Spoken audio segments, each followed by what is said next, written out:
He's not here, so we'll move on. Okay, so we are back in session, and we're going to take up item 3.3, an update on student success technology-enabled initiatives, online education initiative, common assessment initiative, and education planning initiative. Chancellor. All right, welcome back. So this item is on page 63 of your agenda, board members. Vice President Estolano and members of the board, this informational item is an update on 3 innovative student success initiatives being implemented by the Chancellor's Office, all 3 of which leverage technology to accomplish their objectives. The 3 initiatives are the Online Education Initiative, or OEI, the Common Assessment Initiative, or CAI, and the Education Planning Initiative, EPI. In addition, you will hear about related efforts underway to improve information security in our system.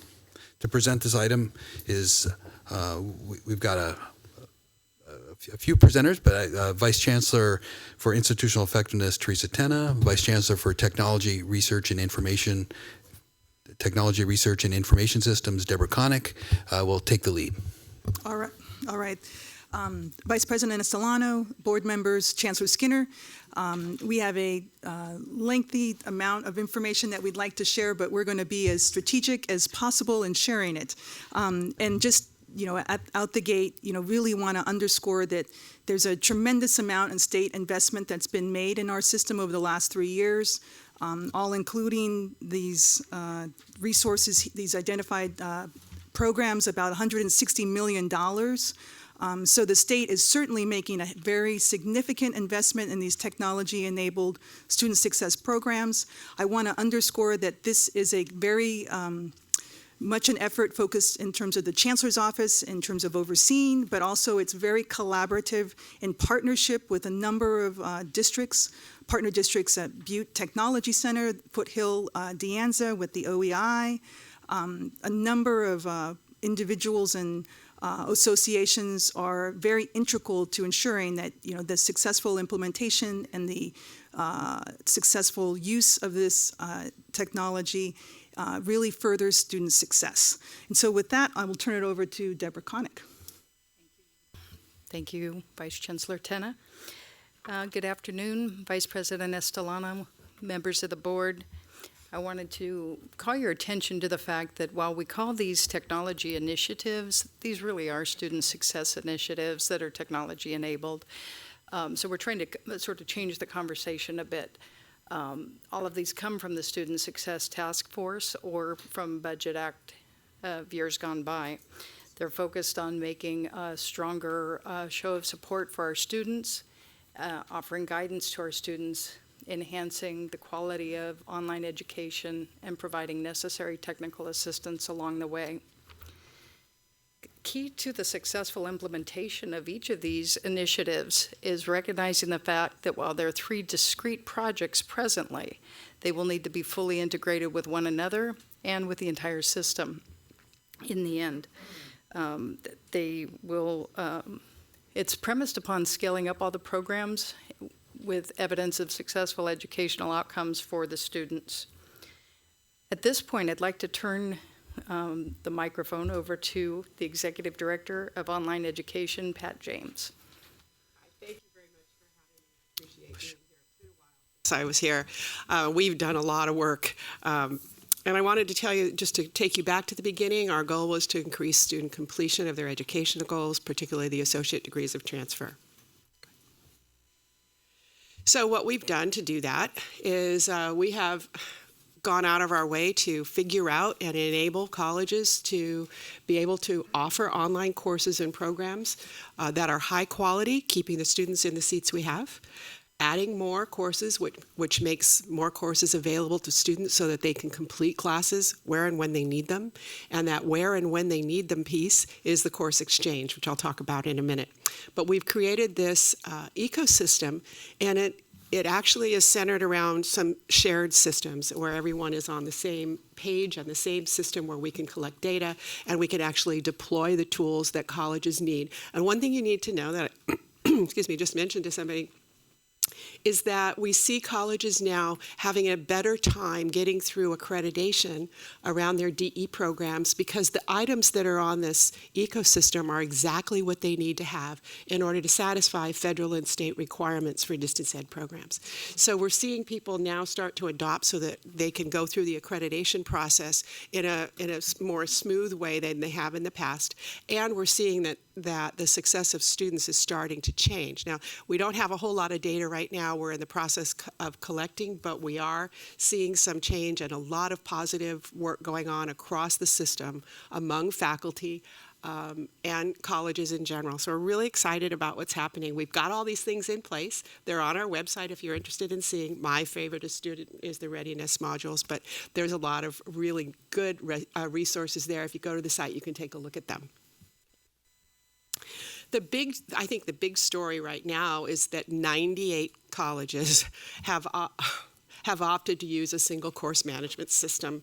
We thought we'd be at about 30 by now, and we're at 98, and that is huge. And I want to thank Chancellor Skinner for supporting the idea that a common course management system is infrastructure. I think you called it plumbing, and it is. It's a piece that's going to give us data and allow us to really serve students in a consistent way. I would have never thought we'd be at 98 at this point. It's amazing. When have 98 colleges in our system ever decided to do something together? It's amazing. The exchange timeline is something that most people are interested in, and it's cross-registration for students. And where we are right now with that, this is a very complex thing. 72 districts, 72 sets of business processes, and Chancellor Harris called it Herculean to try to get all those things to communicate with each other, and we are there. As a matter of fact, the first rollout of the exchange mechanism starts next week. We'll have 3 colleges starting to register students for the spring. And as the fall progresses, the rest of the 8 pilots for the exchange will come on board, so they'll all be offering courses in the spring with students in them. It's very small because we want to make sure the mechanism is working and that it functions in the way that we hope. There are still some manual processes that we're doing, and that in phase 2 we'll be taking those manual processes and digitizing those as well. We hope to have all the colleges who are interested in being in the exchange able to do so starting in the spring of 2018, but coming on board in fall of 2017. It takes a while to implement. So we're hoping that we can open it up to all the colleges by then. We'll have 24 in the fall, and their registration process starts in the spring. So we're doing it in small cohorts, but they've been planning this for 2 years now, and that's how long it's taken to get this work done. Oh, okay. All right. I thought there was another one, but okay, that's it.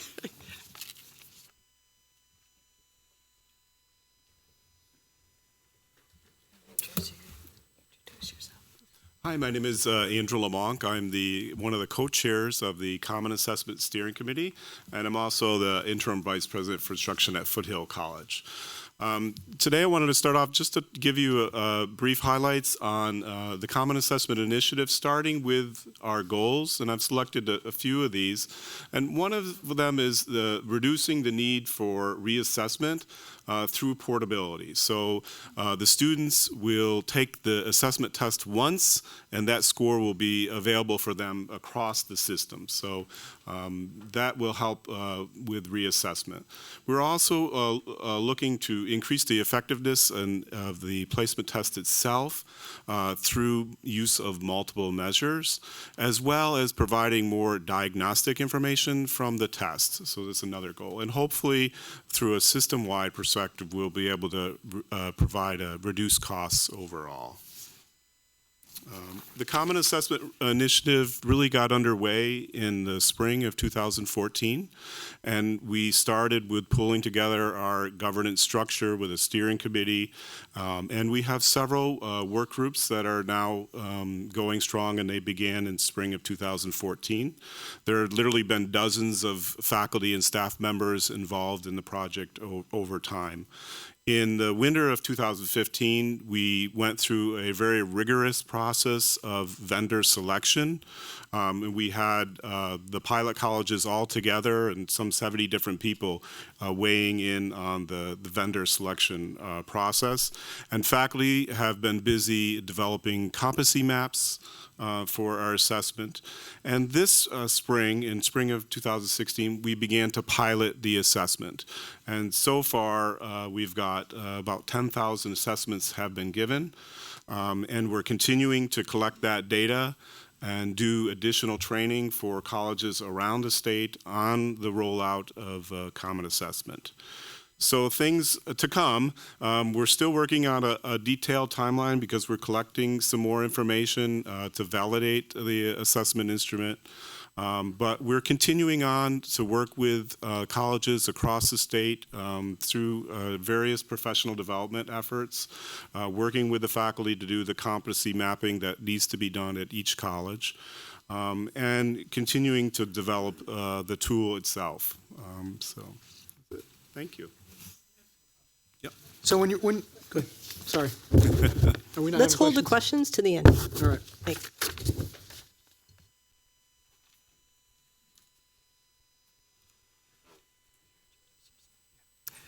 Good afternoon. My name is Victor DeVore. I am the co-chair of the Education Planning Initiative Steering Committee, and my day job, I'm the Student Services Analyst for the San Diego Community College District. I'm here to talk about the Education Planning Initiative. Initially, it was born out of SB 1456 regarding the Student Success Act, and one of the things that we are trying to leverage is using technology to solve the problem of having students create an education plan, identify an informed educational goal, and then provide follow-up service for students who are disenfranchised or are disproportionately impacted. So with the Education Planning Initiative, it's a 5-year, $36 million grant. Our first thing is through the portal, which is the CCC MyPath. With the portal, it provides students with a career assessment tool early on. So the purpose of that is so that students can identify what types of career they might be interested in, and through that, find out what colleges in their area provides those programs. With that, we have the Education Planning Degree Audit and Retention tools, which provides a scalable solution for counselors to provide education planning services to students. As you may know, a lot of colleges have 400, 500, 600 students to one counselor, which the mandated requirement of having an education plan makes that difficult. The next piece is sort of what my colleague before talked about the Common Assessment with the portal, is it provides a one-stop shop for students to get their education plan, to get any follow-up services. We're trying to leverage a lot of the gamification type things that students are acquainted to get them to come in and get an education plan, get their assessment, get all those check boxes marked so they are on the path to completion. And the other three components are the curriculum inventory and the articulation with the CID. And I do want to thank the Academic Senates for their cooperation with that. It's been a very great effort, and we're trying to make it really easy so that students can easily go from one community college to another. Because at the end, we're here for students. We want to make sure that they can meet their goals. And the last piece is the electronic transcript enhancements, and that's part of that portability, being able to have students transfer from one college to another and transfer their transcripts easily. So far, our accomplishments, we have implemented a pilot with the MyPath Statewide Student Services Portal. We are in the piloting phase for that, as well as the Starfish Ed Planning Degree Audit and Early Alert. We are going to go live in 3 of the 13 pilot colleges. We're planning of having 31 colleges by the end of 16-17. What we want to do is we want to document all the best practices. We want to make sure that colleges are very comfortable with the tool, and the best way for it to get other colleges to adopt it is to show that if State Center College can get through it, well, then other colleges can say, hey, I can do that too. We want to make it show that it's not only easy for the colleges to implement, but that it shows that there's a return on investment. It helps them with their 3SP tracking, helps increase their student education planning numbers, and we want to make sure that those best practices are documented for future implementation. We are on track for development for the articulation with the CID and the curriculum inventory. Development's on track for fall 16 for the CID, and the curriculum inventory is on track for deployment in spring of 17. And with the electronic transcripts, we are trying to drive increased participation.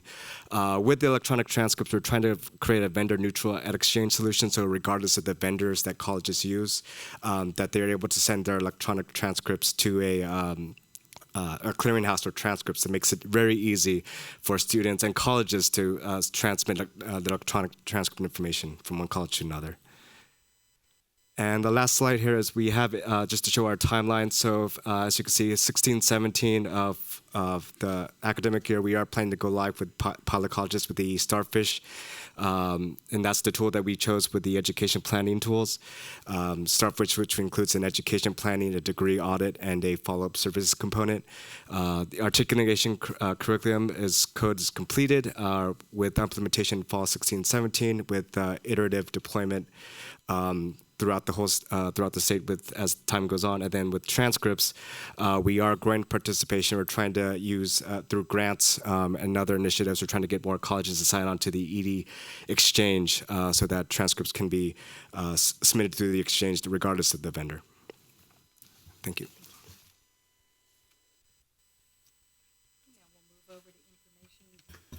We'll move over to information security. I wanted to just set this up. This was something that was asked about earlier in the year. The Chancellor's Office is embarking on standardizing a great deal of our information security practices. There's one universal truth I've discovered over an extremely lengthy state career, and that's information security is something that everyone believes they have and absolutely wants.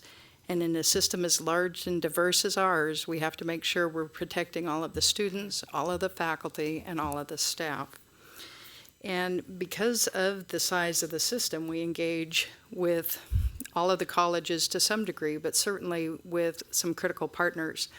At the moment, I'm referencing the Information Security Center that's housed at the Butte Technology Center. So I'll turn this over to Mr.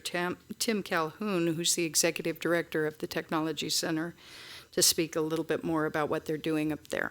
Great. Thank you, Deborah. Good afternoon. Back in fiscal year 12-13, we began to carve out funds from our existing TTIP funds for the Technology Center to attempt to begin to help colleges with information security. The goal was to not only provide ourselves with an information security team for the work that we're doing, but also outwardly to assist the colleges with meeting their information security needs.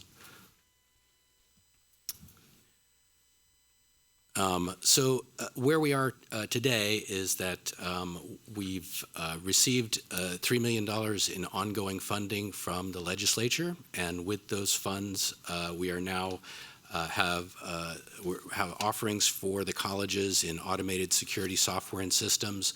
So these are systems that will scan their networks looking for vulnerabilities, compile those vulnerabilities into an analytics dashboard that a chief technology officer can use to prioritize and identify which vulnerabilities need to be addressed first.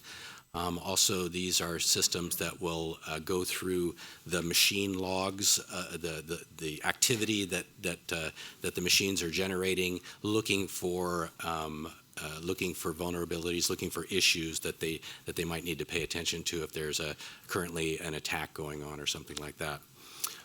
We've instigated a security certificate program. If you can think of security certificates as sort of the cryptographic locks on servers and on data. And many of our colleges spend tens of thousands of dollars a year purchasing these certificates. And we now have a program where we're centrally offering the certificates to colleges.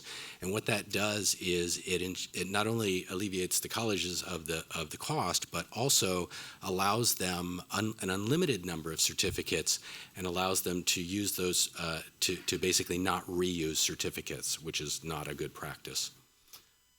We now have no-cost information security awareness training for all of the staff at the colleges, and this is something that they can do in their flex workshops. This is training that they can do online and can be assigned to a person, and they'll earn a little badge or a certificate when they're completed with that. And so this is for all of our staff that are working with personally identifiable information of students and staff. We've, with the System-Wide Architecture Committee, which is a committee composed of 10 or so chief technology officers from across the system, it's part of our technology governance program. We have implemented an information security standard for the colleges to meet. This standard has, and with that, we rolled out an Information Security Advisory Committee that's composed of information security professionals from about 30 different people from across the system are on that committee. And what that committee is doing is working on the controls and procedures and processes necessary for a college to meet those standards. Mr. Calhoun, we're going to have to wrap this whole presentation in about 3 minutes. Okay. I'll just say that, so we also have templates available. We're conducting security assessments at the colleges, and we now have a mini grant program for the colleges to help them meet the new standard. Thank you, Tim. Yep. So I'll take the last piece of this, and with assistance from the Telecommunications and Technology Infrastructure Programs $3 million grant, we've also system-wide had an IT risk assessment consultant come in, take a look at our four walls, take a look at a few different critical sites' four walls, engage in site visits, and try and shore up any deficiencies to make sure we're prepared to achieve some high-level strategic objectives, improving situational awareness, which includes anything from physical security to electronic, managing our risk, excuse me, and responding appropriately to crises and security incidents. We are looking to baseline some policies here at the Chancellor's Office and look at, really explore some standards and best practices. When I talk to people out in the field, they're very interested in getting additional guidance and best practices and leadership from our office, and I think that's perfectly appropriate, and I do believe we're engaged in a robust attempt to do just that. We'll also be looking at enterprise disaster recovery. I'm a big believer in planning for the when it happens, not if it happens. So we're setting an information security strategy where we're hoping to further raise the bar and serve as leaders by setting high standards for excellence in information security and privacy protection. We're establishing a risk management framework for the office that'll help reduce cybersecurity risk, engaging in further training and awareness, establishing security metrics where we can look at what threats are coming our way, how we're handling those, and our time to respond. And then, of course, engaging our collaborative partnerships. So we have a robust cybersecurity defense strategy overview. It's the last slide. And then I'll leave the other perhaps 60 seconds for questions. Thank you. Board Member Avalos, I don't have any speaker cards. If anybody wants to speak on this from a member of the public, please approach Karen and fill out a card. Member Avalos. This is a lot of information to take in. It is. Almost too much information. I almost felt like I understand the topic is technology, so let's throw everything in there. But I think it'd be great to somehow spend a little more time just parceling it out. So specifically, when we talk about common assessment, and we're talking about, I see that there's a pilot that there's been 10,000 assessments already in play. When we say pilot, what's that mean? Is it actually, are those assessments relevant? Are they used? Are they actual? Or is it just a phase in, let's just see how it works? I mean, give me a sense of what the impact is to the student. So the pilot is designed to truly test drive the entire enterprise to make sure it's performing as desired and that we're getting the expected outcomes. My understanding is we're not using those for any specific assessment presently, but that'll be the next phase. But right now, the pilot is trying to ensure that we're adequately covering all the segments of the populations that we need to cover, all the types of questions we need to cover for each discipline. And if I could offer, the term assessments there, I think can be a bit confusing, because what it really means is administrations of, they're really just 3 tools, right, that are being piloted. And those 3 tools have been administered a total of 10,000 times. Oh. And so it's not 10,000 distinct assessments, but these are administrations. And what happens is they collect data, and they can kind of create some baselines and some validation by testing the tool thousands and thousands of times. They can check the validity of it. So I think the first time I heard that word, I thought that they had 10,000 different tests that they were giving, but these are administrations of the assessment, if that helps. Thank you for helping to clarify that. Does that answer your question, Member Avila? It does for right now. Okay. Yeah. Member Sumner? I was just trying to remember the 13 colleges that were selected. Do we have a list of those colleges that were selected? Because I was just curious, across the board, is like, say, one LA city and one like up in the northern part, is it going to be, I'd like to see the list of the names of who the colleges were. I think we got that in a presentation, I Yeah. don't know, 3 meetings ago, but I don't remember offhand who they were. I don't recall offhand who they are, but I do know they were strategically chosen to try and get a real disparate view of the system, make sure we had a very wide view of the system. Thank you. Right here. Oh, thank you. Yes. Member Burdick.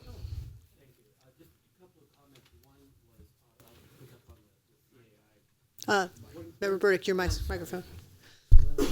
I forget this, I'm sorry.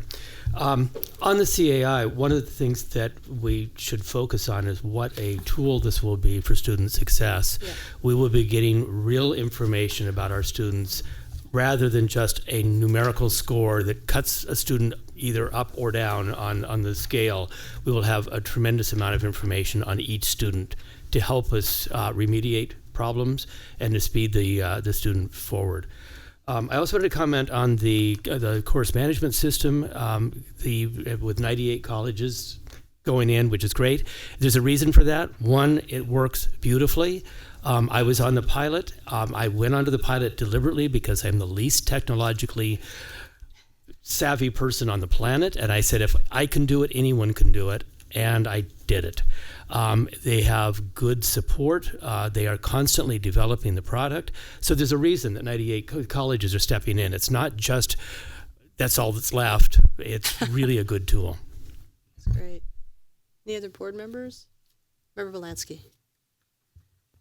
I just want to make the comment that's been noted here, but for some time, Pat James has been working on this project at the Online Education Initiative, and she's retiring at the end of this year, and I just want us all to say thank you to her. Oh, sweet.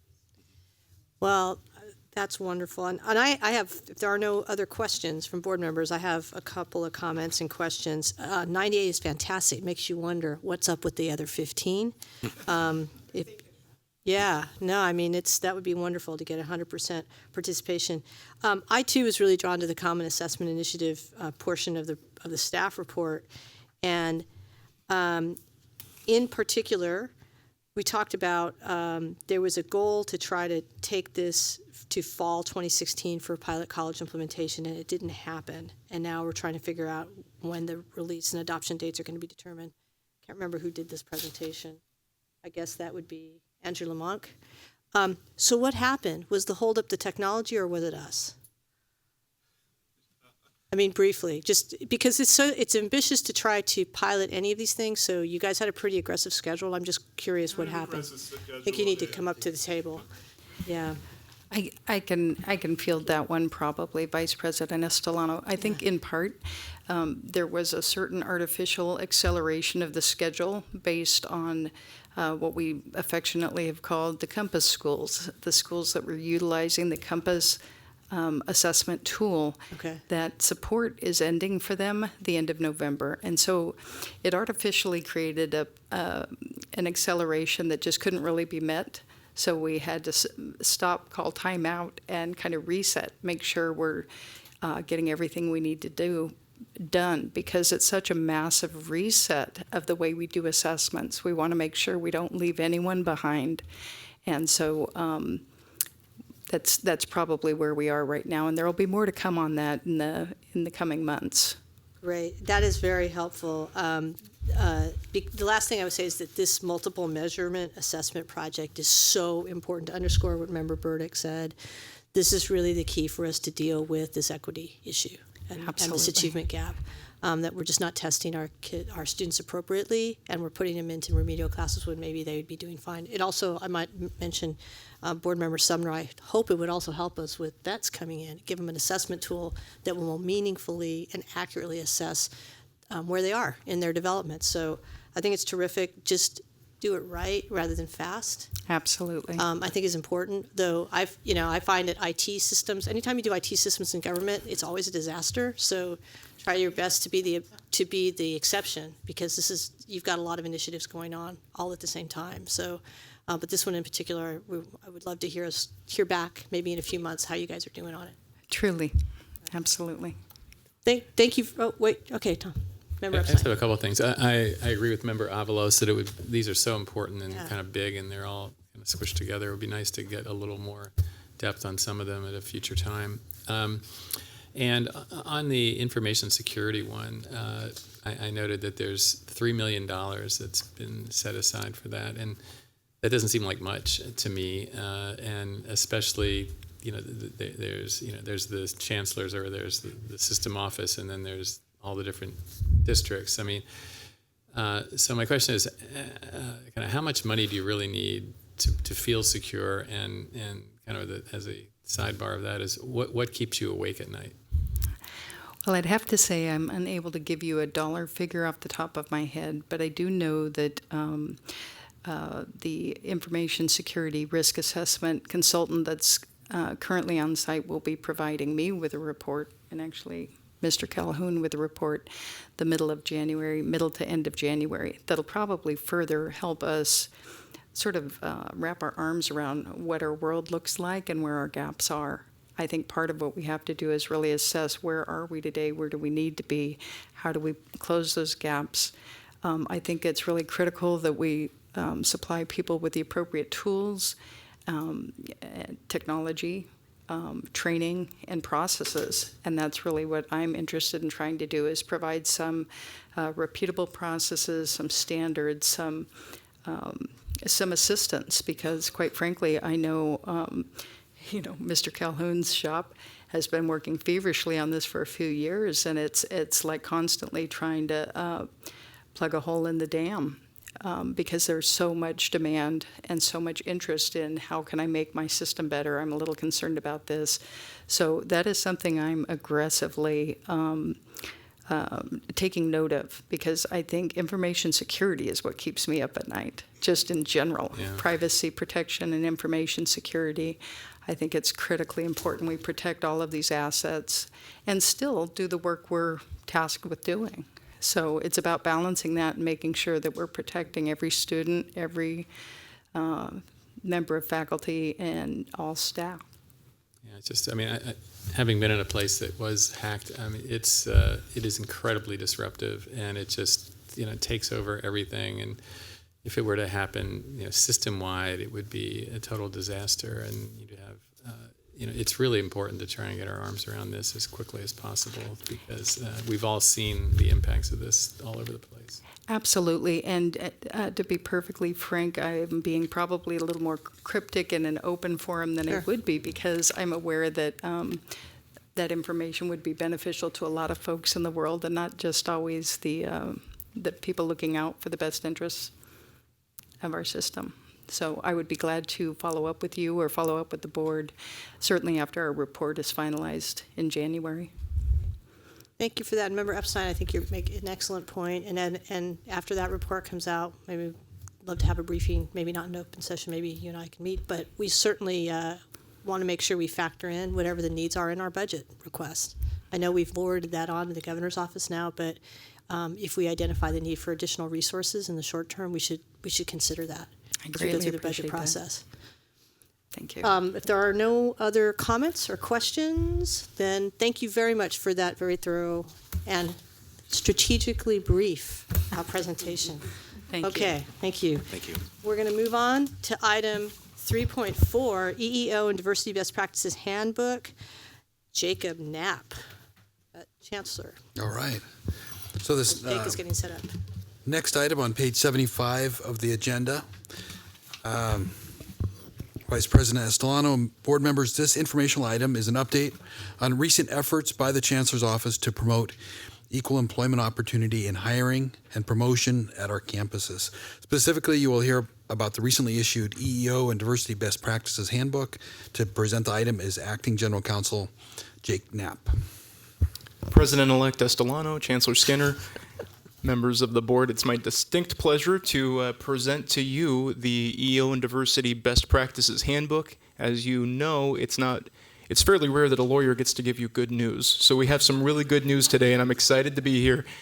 We just wrapped up the handbook last week with our statewide EEO and Diversity Advisory Committee, and you should have a copy of the handbook itself up on the dais. Also, there are copies for members of the public who may be interested. You can talk to Karen Gilmer. We will also be posting it on our website probably tomorrow once this meeting is over. So really quickly, I would like to walk through what the handbook is and how we developed it.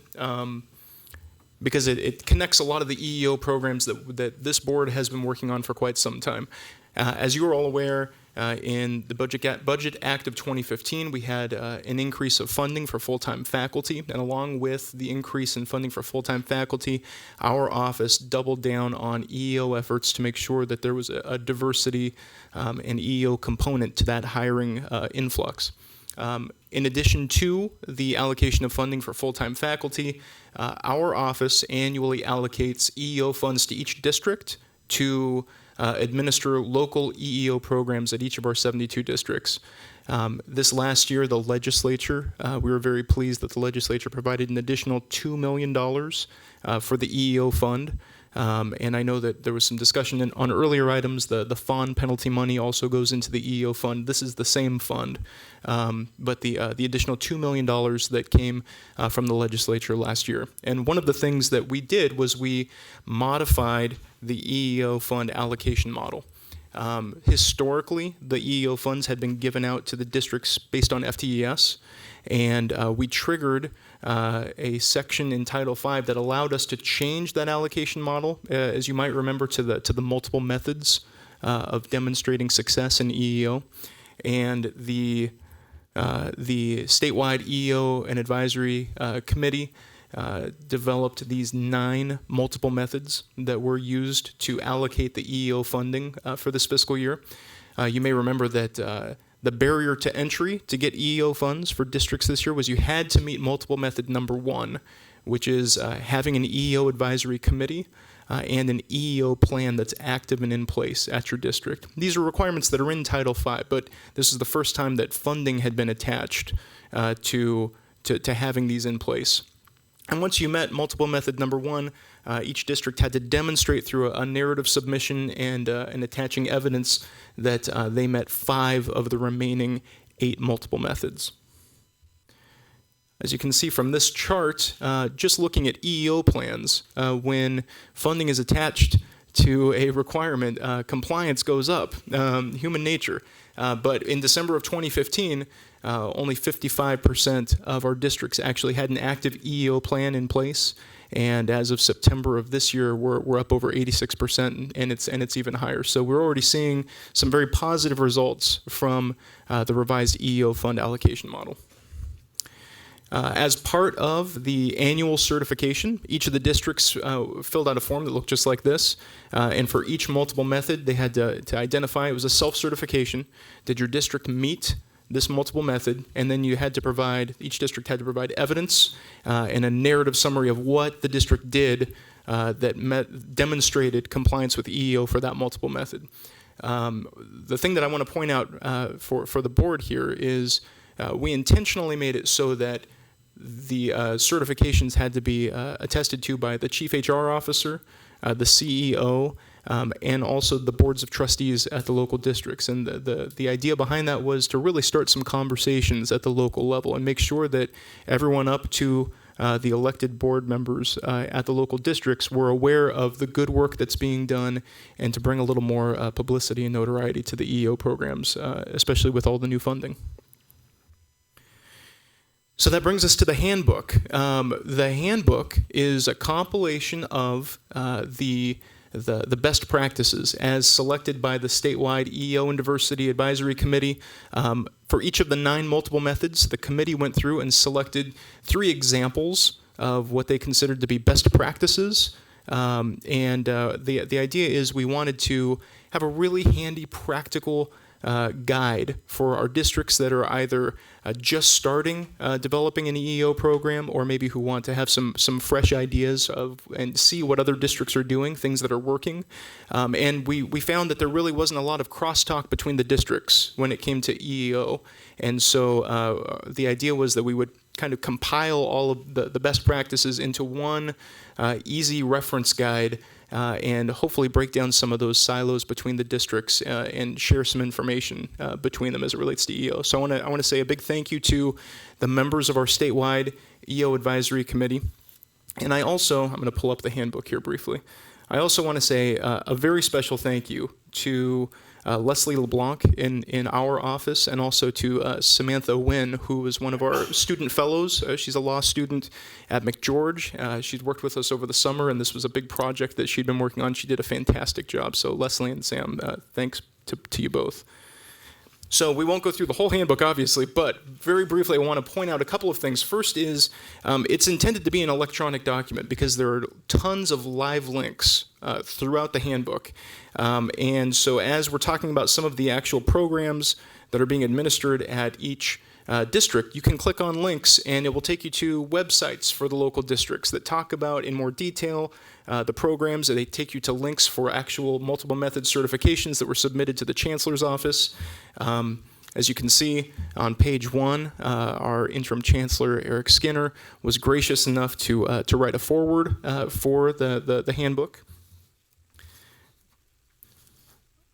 On page 6, you can see a chart here. I wanted to point this out.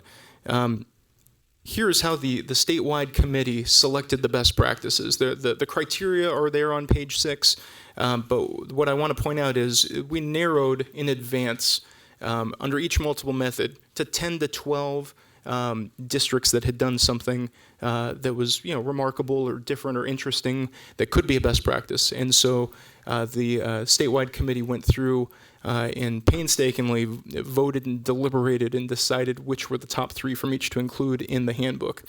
And I'll admit that our office took some liberties and included some great other ideas that didn't quite make the top 3. Just as a quick example, if you flip to page 26, you can see multiple method number 7. I'll just give one, and this is true for each of the multiple methods. But you can see what we did was we identified the 3 districts that were selected, and went through and highlighted in boxes within the handbook things that we really wanted to have stand out. So for example, Long Beach for multiple method number 7 has a diversity, equity, and inclusion certificate program that allows all employees who are interested to complete ongoing training in supporting diversity, advancing equity. All employees are allowed to participate in this certificate program. And we thought it was something that was thinking outside the box, and those are the kinds of programs at the local level that we're highlighting within the handbook. The last thing I would note is that the Board of Governors makes an appearance in the handbook on page, I believe it's 11. We pointed out that the Board of Governors decided to undergo the 2-hour EEO training before you embarked on selecting the new chancellor. So truly leading by example, we wanted to make sure that our colleges were made aware of the commitment to diversity in EEO that the Board of Governors has, and that you're walking the walk. So with that, I'd be happy to take any questions, but I want you all to be aware that this handbook is out there and will be made public tomorrow. So Thank you, Mr. Knapp. I don't have any speaker cards for this. Members of the board, are there any questions or comments? Oh, I'm sorry, Mr. If I could just kind of provide a little context on this too, this issue of faculty diversity in particular has generated a lot of attention in the state capitol. There are a number of legislators that have really made it a focal point of their work. They've held multiple hearings. Jake testified on our behalf at a recent one. But I would tell you, it's given us an opportunity to compare what we're doing in our system with what is occurring in the University of California system and the California State University system. And while all three systems are doing some important work, I really think that our system is leading the pack in that regard. And clearly, there's more we can do. This handbook I think is a great advancement. But as I've had the chance to see how our work is compared with what's occurring in other systems, I think we're approaching it with a higher level of intensity and zeal. I think an awareness of the linkages between this work and student success. And again, not trying to knock the other systems; they're doing some great work too. But I think we're I'm impressed with the progress, and Jake has been a tremendous leader on this, and so thank you for that. Thank you, Chancellor. Member Haynes. No. Okay. Can you hear me now? Yeah. Yep. So as a trustee, I have been keenly aware of sort of the equity issues, and but to be able to put meat on that where it can be articulated in a way that colleagues across the state, trustees, really understand the importance of it and be able to share their experiences. What I want to say is that there has been sort of this merging that has happened. It's happened at the league with regard to having workshops. It's been here in the Board of Governors. It's been at the legislature.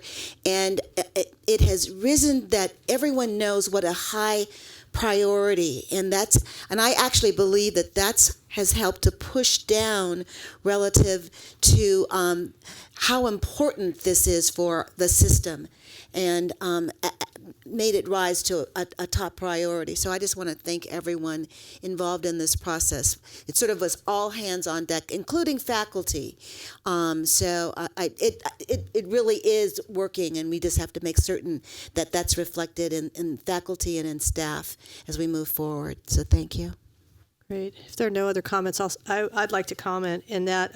Actually, one question is, we saw in a previous presentation around the FON, right, about the $62 million. We've heard a lot about it. And in fact, I spoke at one of the workshops that our office did, I think with either the League or with ACT. I can't remember now which body we did it with, but it was a training on diversity and EEO.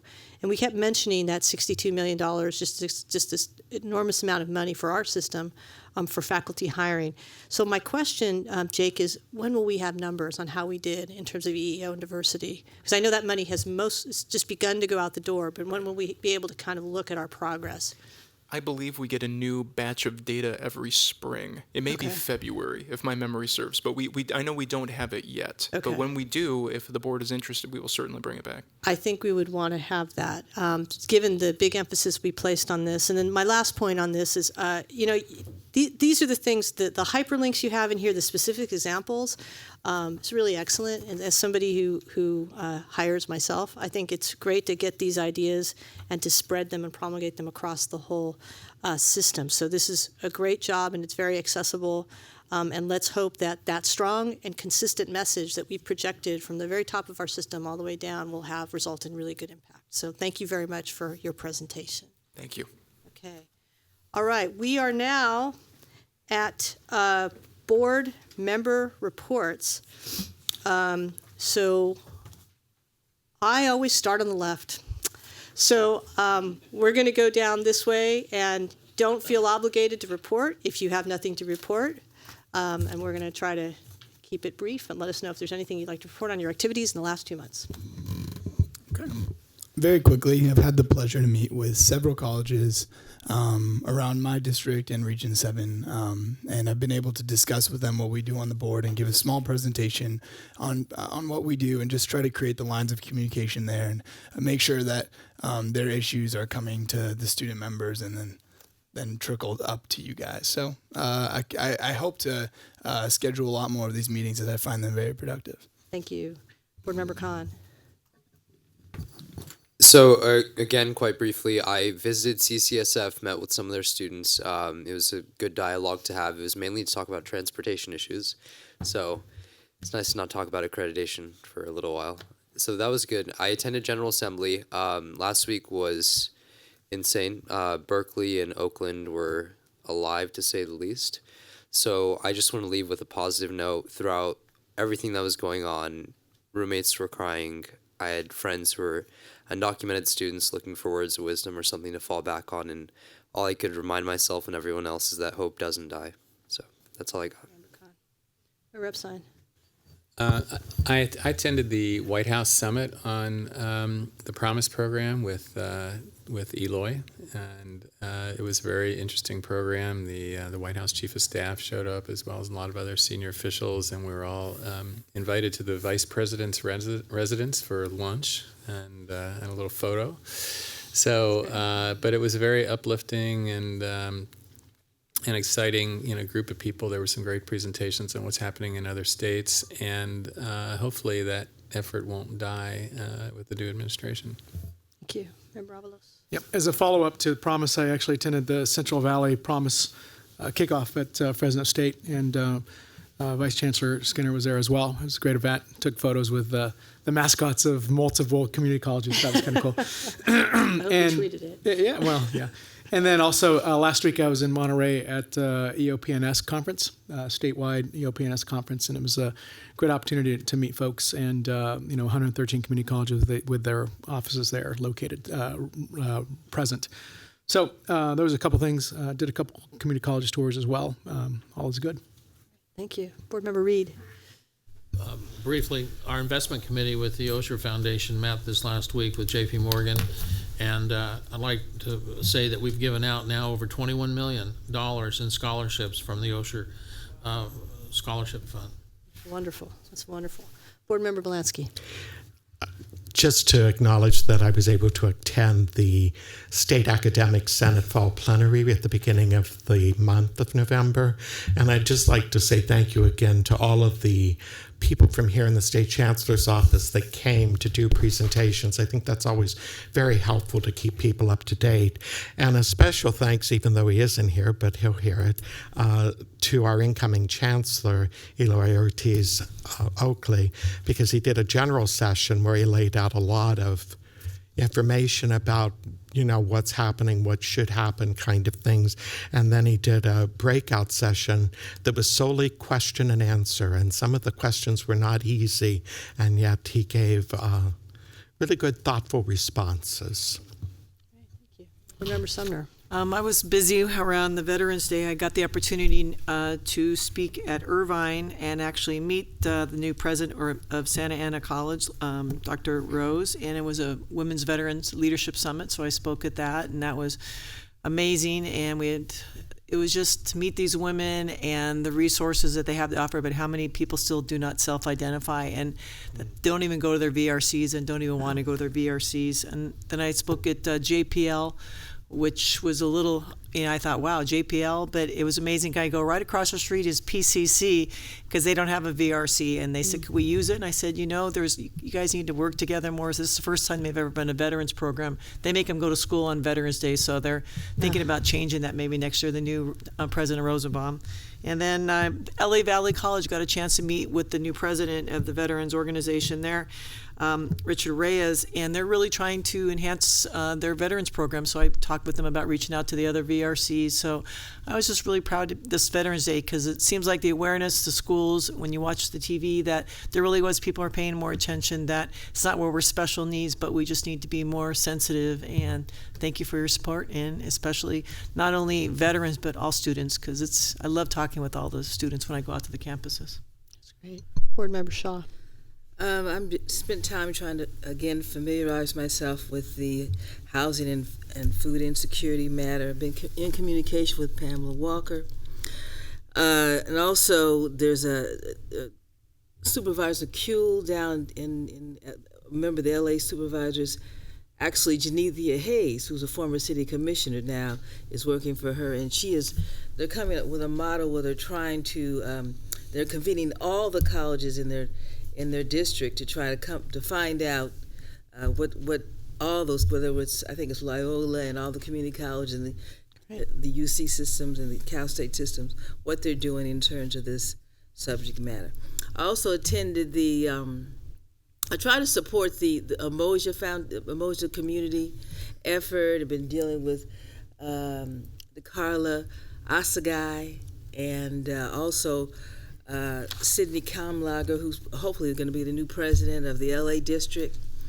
And they had a meeting, I think it was November 4th, 5th, and 6th, and they had over 800 students in LA, and it was a wonderful conference. We had LA sponsored the reception, primarily the district did.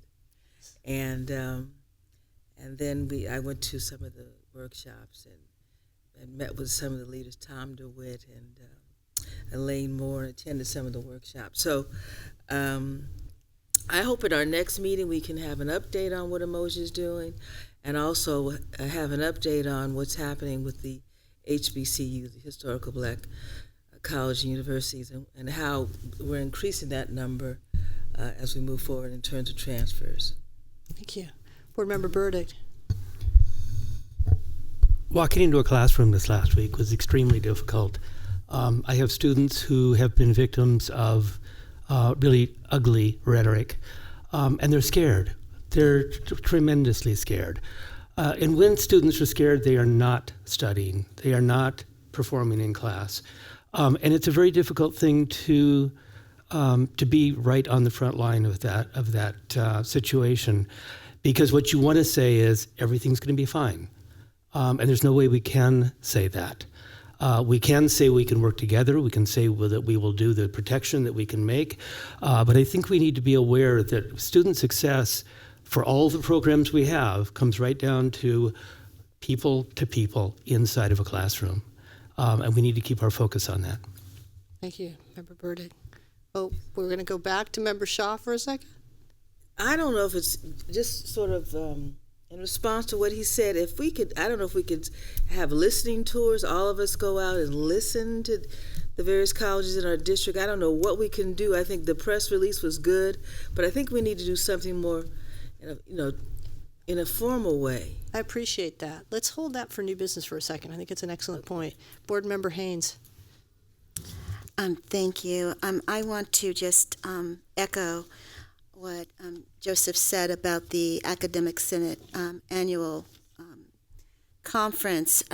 It was my first time going, and I learned a lot, and I was very appreciative of the time that incoming Chancellor Oakley spent, and he does have a way of really embracing the challenges and the opportunities, but also speaking to the reality. And he used a term in one of his comments, and it was really about the urgency of now. Yeah. And I think that really is truly important in so many ways, especially given the election results. So I'm looking forward to him. I'm going to miss you in this role, but I'm glad you're going to be still around. But I am looking forward to him coming on at the end of this month. I too attended at least the reception of Umoja, and just want to share. This was the expectation was to have 600 African American students in particular show up. They had 900. It's a program that's been around for 14 years, with folks really contributing their time and their effort beyond the call of duty to keep this program in front of and engaging students in it, even before there was really a lot of funding for it. There are now 45 colleges that have embraced Umoja, and somewhere close to 4,000 students. It is moving forward because it's the urgency of now, but it's also been helped by the $1 million that the Board of Governors approved for this program. I thank you for that. There is still work to be done, but I would say that we're headed in the right direction, and these are very exciting students who are getting to engage in a very different level, who have, and there is a little material, and I'm hoping that the Board of Governors, that staff can pull that together so we can see some of the successes and where these dollars and where the success is coming from. And with that, thank you so much.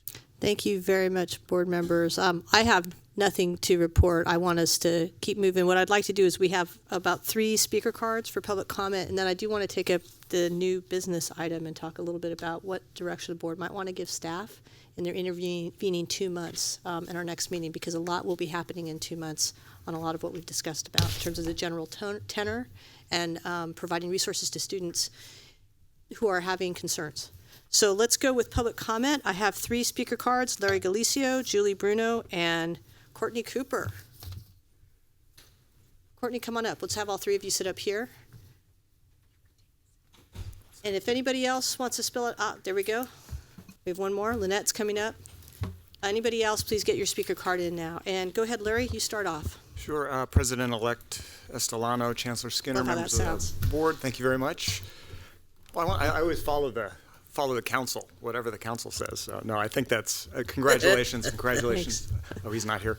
Vice President-elect Epstein. So, number one, just apropos what Jacob was talking about, I want to recognize the tremendous efforts by my immediate predecessor at the League and Jacob's immediate predecessor, now Foothill College President Thuy Nguyen, and her work for faculty diversity certainly deserves. And on behalf of the 138 CEOs and the 438 trustees represented by the League boards, I also want to thank President Baum for his incredible work in public service. I appreciated the opportunity to be able to go with him to Washington, D.C., along with you and others, to advocate on behalf of the colleges, and that's going to become even more important. He's certainly a real class act. I also want to congratulate CCC board member Pamela Haynes for her reelection. It's so critical to have her as a member of the CCC board here, in addition to serving her local district. I also want to, and we look forward to continue to work with her. I also wanted to extend gratitude to Chancellor Skinner. He's been phenomenal to work with, and look forward to continuing to work with you, as well as we're really excited to work with incoming Chancellor Oakley.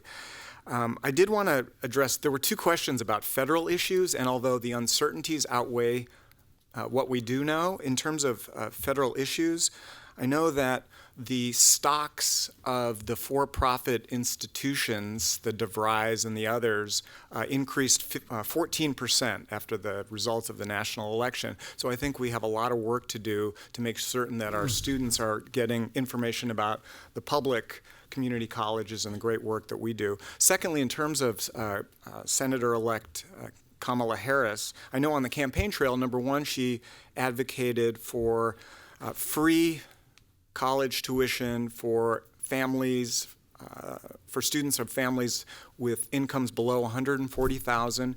She talked about lowering interest rates for debt repayment, and so I think she's going to be a really strong advocate for public community colleges. And finally, I would say that please, if you haven't already registered, come down to Riverside. I think it's going to be a very important and much needed gathering of people who are really concerned about the future of our system. So thank you. Thank you. Julie Bruno.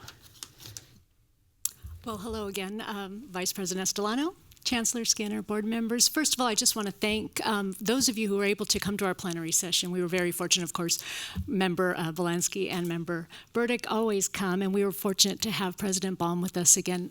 Vice President Estolano, we missed you. We had a seat for you and everything, so we missed you, but hopefully next time. And then we were very happy to have Member Haynes with us this time. It was really, really wonderful.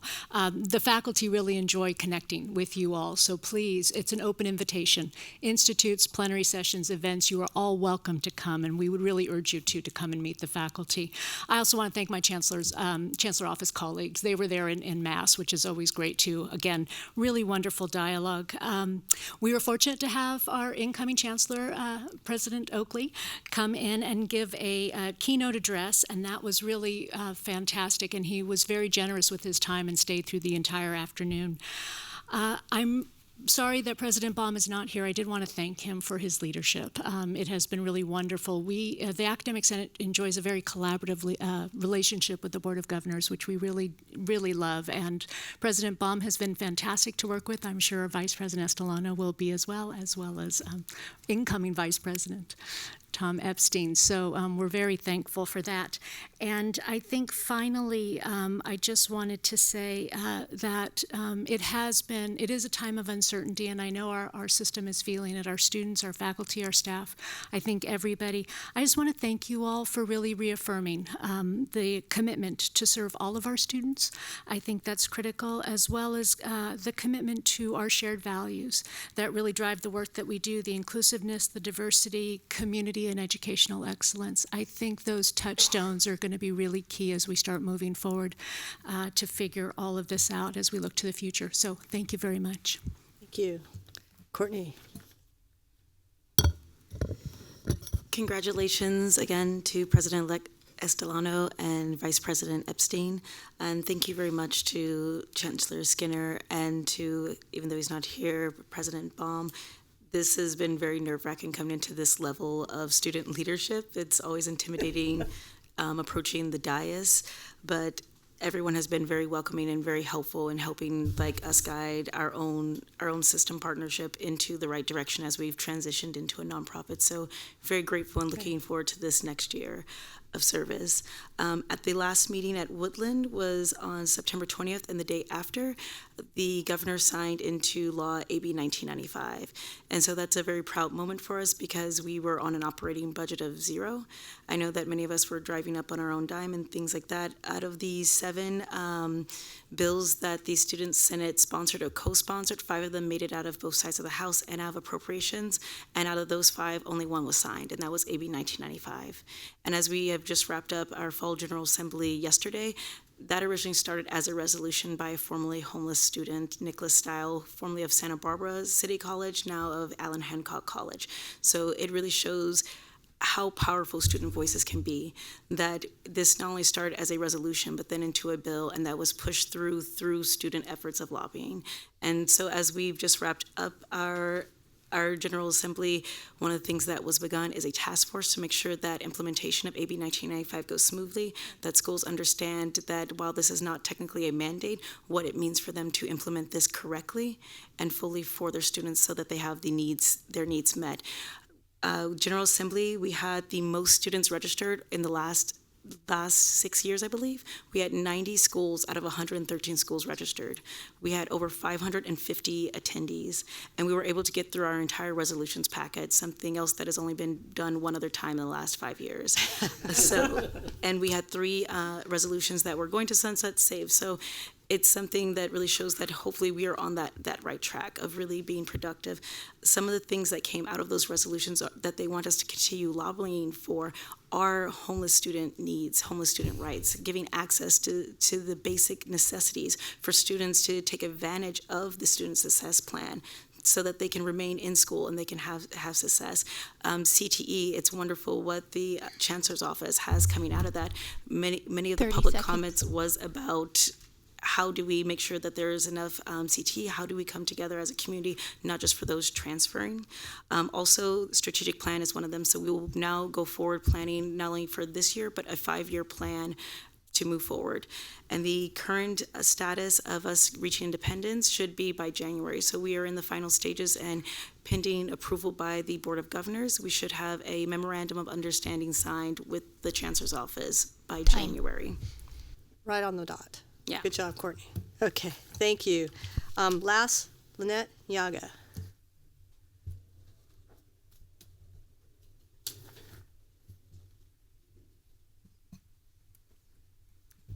Good afternoon. Lynette Nyaga, California Teachers Association. I just wanted to thank this board for your commitment to social justice. In the last few minutes, we heard references to the EEO handbook. We heard references to Umoja and the good work that Umoja does. But most of all, I told Chancellor Skinner this morning, and I would like to tell all of you, that the letter the Chancellor's office sent out on Wednesday really showed leadership in the area of social justice.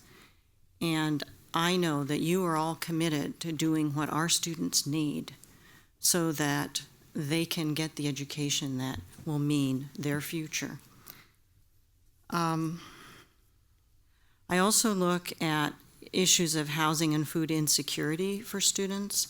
I know you have taken that on as a social justice issue, and the Student Senate has taken leadership in that, but I would also like to confirm our commitment to that as well, because that is what the labor movement is about, actually. The history of the labor movement is a commitment to social justice. So I just felt that I needed to say this today to you so that you know how much we appreciate what you do. And I know that the leadership of incoming President Estolano will reinforce this as we go into the future. And we also want to put things in a historical perspective and remember that where we are sitting now used to be Mexico a long time ago, but it did used to be Mexico. So I think that it's very important as we assess these issues of immigration and inclusiveness that we keep in mind what our history is in this country. And finally, I would like to amend my statement previously about being the only person from the Sacred Cows work group that actually, this is on community college regulations. Right. The official one is community college regulations. But actually, Julie Bruno, my friend and colleague, was on the Sacred Cows work group as well. Thank you for that correction. Duly noted in the record. That concludes the public forum. I have no other requests for public comment. That brings us to new business and then adjournment. But in new business, members of the board, I actually do want to take up the point that Board Member Shaw noted, and that is specifically in the next 2 months, there'll be a number of announcements made by the new incoming administration for the federal government, and they may relate to appointments, they may relate to the first 100 days. There'll be quite a lot happening. We do not know what will occur, but we do know that our students are going to be looking to us for a sign as to their own security and the commitment of this body and its leadership to protecting them and to in ensuring and enshrining what Julie Bruno talked about, the values of inclusivity and diversity, opportunity, and educational excellence. And I think what I'd like to propose is that during this interim period between now and our next board meeting in January, when our incoming chancellor will take the helm, that I would like to be working closely with interim Chancellor Skinner, the incoming Chancellor Eloy Oakley, and with my new partner in crime, incoming Vice President Epstein, to make sure that we have kind of a rapid response as those developments occur. We need to be able to move quickly. We need to be able to have letters or statements produced by the leadership of our organization. And so I will make the commitment to be available on a consultative basis with the Chancellor's office. I know that Vice President Epstein shares my concerns about this as well. But I also want to know that if you all hear of anything, any incidents, any concerns that you think should be raised, of course, let the Chancellor know, but please do let me know so that if we need to move quickly as a body, as a Board of Governors, we're able to do so. And I think if we are prepared to continue to stay with our values of the system, we're going to be a really important source of security and strength for our 2.1 million students. Any other business? Any other items that the staff, the Board of Governors might want to direct staff to? Hearing none, we are adjourned.